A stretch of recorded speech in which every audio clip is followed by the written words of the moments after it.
made and help move our states toward reopening our country. We also received a report today, and the Coronavirus Task Force, at this point, 5,528 military personnel have been deployed across 24 hospitals and facilities, and 28,700 National Guard are on duty. On the subject of supplies, the President spoke about this at length, but at the present moment, we have more than 9,055 ventilators on hand. We actually added 91 ventilators to that supply because of the production that the President and our task force at FEMA has activated. In the next 7 days, we'll be adding 576 ventilators to the Strategic National Stockpile. As the President mentioned, our air bridge continues to work, 64 flights completed, 50 more flights on the horizon, literally bringing in medical equipment from around the country and around the world and deploying it to critical areas. Finally, tomorrow, as the President announced, we'll be hosting a conference call with all of the nation's governors, all the states and territories from the headquarters at FEMA. And we'll be working with the governors to ensure them that we're helping them to review and evaluate the President's guidelines for opening up America again, the criteria that we believe is appropriate and necessary before states can move into any phase one change in the mitigation strategies, but also at the President's direction tomorrow. We'll be providing all the nation's governors and all of their health officials with detail about the testing infrastructure that exists all around the country. We'll be specifically providing governors and state health officials with information about all of the lab capability that exists in their states, and also we'll be updating them on our efforts to identify the kind of supplies the President just held up, and our efforts to make sure that those supplies are at all of those laboratories as the need should arise.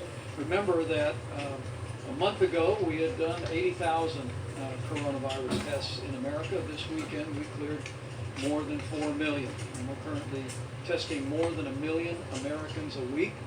We fully expect to actually have tested more than 5 million Americans before the end of this month. But at the President's urging, we're going to continue to scale that testing and then work with governors to make sure that they can manage and implement and deploy that testing in the manner that will most support their efforts to move their states forward.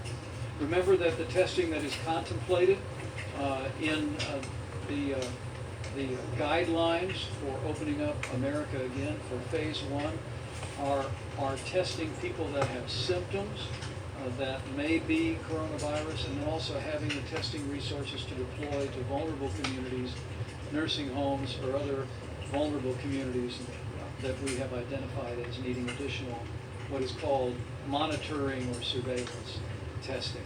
We believe we have the testing today around the country that would allow any state in America to move into phase one if they've met the other criteria, 14 days of consistent declines and strong hospital capacity so that the system would not be overwhelmed in the event of a flare-up.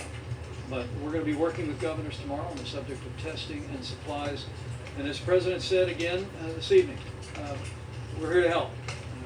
We forged a partnership with governors around the country, and tomorrow we'll be building on that partnership to hopefully arrive at the day that we can make sure governors around the nation have the best advice and the best resources to put America back to work. Thank you, Mr. President.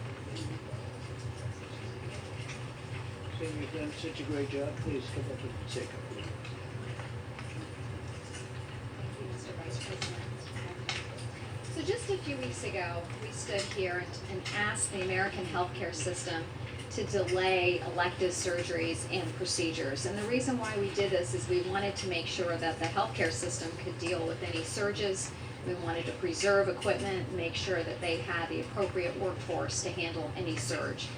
And our healthcare system did a fantastic job. They very quickly stood up telehealth services, and under the President's leadership, we started paying for these services under the Medicare program. But the reality is not everything can be addressed by telehealth. There may be a woman that needs surgery for breast cancer, somebody who has cataracts in their eyes and need to be able to see better. And sometimes a doctor just needs to be able to listen to their patient's heart. We've heard across the country that doctors' offices have closed and many healthcare systems are furloughing their staff, nurses and doctors. Under the President's leadership, we've put out over $90 billion in accelerated payments under the Medicare program, provided $30 billion of grants with more dollars on the way. But thanks to the American people, we are in a much different place. You heard from the Vice President that there are many places around the country where they're seeing a decline in cases, and hospitals are reporting that they have unused capacity. And so as part of our Opening Up America, we are issuing guidelines today about how we can reopen the healthcare system. So these are recommendations around phase 1. Now, every state and local official has to assess the situation on the ground. They need to make sure that they can still address surges. They need to make sure that they have adequate supplies and a plan for conserving supplies. They need to be able to screen patients and healthcare workers for COVID virus. And they need to make sure that patients feel safe when they come in to seek healthcare services by assuring that they have the appropriate cleaning in place and that they observe social distancing inside the healthcare facilities. And this isn't going to be like a light switch, it's more like a sunrise where it's going to be a gradual process. And healthcare officials across the country and healthcare systems need to decide what services should be made available. And ultimately, doctors and patients need to make decisions about their healthcare services. And we want to make sure that systems are reopening so that they can stay open and doing that in a very measured way. And I want to thank all the healthcare workers on the front lines who've done a fantastic job in providing care and comfort, serving as a liaison between family members. They've done a fantastic job, and we owe a debt of gratitude to them. And to all those providers that did adhere to our guidelines. They did the right thing, and it has made an extraordinary difference. I also want to take a couple of seconds here to talk about our nursing homes. Our hearts and minds are with the patients and the families of those living in nursing homes. This is an extraordinarily difficult situation. People living in nursing homes are of the most vulnerable patients. They're elderly. Many of them have underlying health conditions. And this has been a very hard situation. And I really appreciate the strong efforts of governors and local communities that have shown great leadership in supporting nursing homes across the country, particularly Governor Baker, Governor Hogan, that have had special efforts around supporting nursing homes. FEMA is also working on a plan to make sure that nursing homes have the supplies that they need. And just last week, we increased the reimbursement in the Medicare program for high throughput tests. And we are also paying for labs to go out to nursing homes to collect samples. And that's going to really support efforts on nursing homes in order to isolate patients. Today we are also announcing, under the President's leadership, an effort around nursing home transparency. It's important that patients and their families have the information that they need, and they need to understand what's going on in the nursing home. And so today we are announcing that we are requiring nursing homes to report to patients and their families if there are cases of COVID virus inside the nursing home. We are also requiring nursing homes to report directly to the CDC when they have cases of COVID virus. And this is very important, as you've heard Dr. Birx talk about. As we reopen the United States, our surveillance effort around the COVID virus will also begin in nursing homes.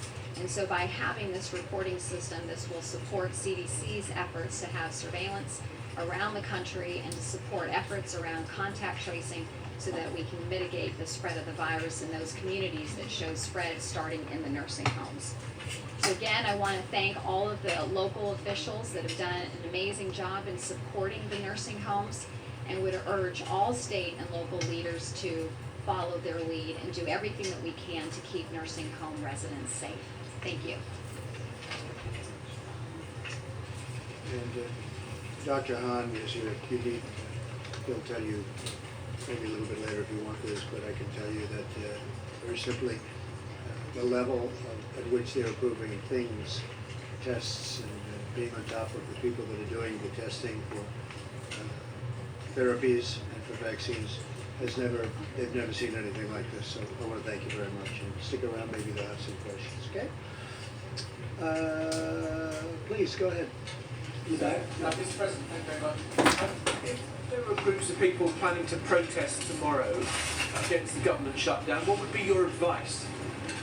Against the shutdown? If they want the shutdown lifted, should they Maybe go they want to ahead lift if it, it's yeah. in a state where there haven't been I 14 don't have any days? arrests, if people feel that way, you're allowed to protest. I mean, they feel that way. I watched the protest and they were all 6 feet apart. I mean, it was a very orderly group of people, and, but, you know, some have gone too far, some governors have gone too far. Some of the things that happened are maybe not so appropriate, and I think in the end it's not gonna matter because we're starting to open up our states, and I think they're gonna open up very well. We're gonna be watching it, we're gonna be watching it very closely, we're working with them.